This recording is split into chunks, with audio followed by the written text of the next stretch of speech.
ರಾಷ್ಟ್ರೀಯ ಹೆದ್ದಾರಿ 66 ಸುರತ್ಕಲ್ನಿಂದ ಕುಂದಾಪುರದವರೆಗಿನ ಚತುಷ್ಪಥ ಯೋಜನೆ ಪ್ರಾರಂಭಗೊಂಡು ದಶಕಗಳು ಆಗುತ್ತಾ ಬಂದರೂ ಕಾಮಗಾರಿ ಮಾತ್ರ ಮುಗಿಯುವಂತೆ ಕಾಣ್ತಾ ಇಲ್ಲ. ಹೆದ್ದಾರಿಯ ಕಾಮಗಾರಿಯಿಂದ ಆಗುತ್ತಿರುವ ಸಮಸ್ಯೆಗಳಿಂದ ಜನ ಮಾತ್ರ ರೋಸಿ ಹೋಗಿದ್ದಾರೆ. ಮಳೆ ಆರಂಭಗೊಂಡು ಕೆಲವು ದಿನಗಳಷ್ಟೇ ಕಳೆದಿವೆ. ಹೆದ್ದಾರಿ ದಾರಿಯುದ್ದಕ್ಕೂ ಅಲ್ಲಲ್ಲಿ ಗುಂಡಿಗಳ ದರ್ಶನ ಆರಂಭಗೊಂಡಿದೆ. ಉಚ್ಚಿಲ, ಕಾಪು, ಕಟಪಾಡಿ, ಪಾಂಗಳ ಪರಿಸರದಲ್ಲಿ ಅಲ್ಲಲ್ಲಿ ದೊಡ್ಡ ಗಾತ್ರದ ಗುಂಡಿಗಳು ಸೃಷ್ಟಿಯಾಗಿದ್ದು ಹೆದ್ದಾರಿ ಸಂಚಾರಿಗಳು ಮೈಯೆಲ್ಲ ಕಣ್ಣಾಗಿಸಿಕೊಂಡು ವಾಹನ ಸಂಚರಿಸಬೇಕಾಗಿದೆ.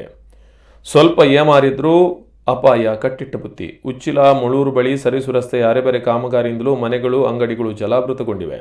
ಒಟ್ಟಿನಲ್ಲಿ ಸಂಬಂಧಪಟ್ಟ ಇಲಾಖೆ ಹೆಚ್ಚಿನ ಅನಾಹುತ ಸಂಭವಿಸುವ ಮುನ್ನ ಜನರ ಸಮಸ್ಯೆಗೆ ಶೀಘ್ರ ಸ್ಪಂದಿಸಬೇಕಾಗಿದೆ.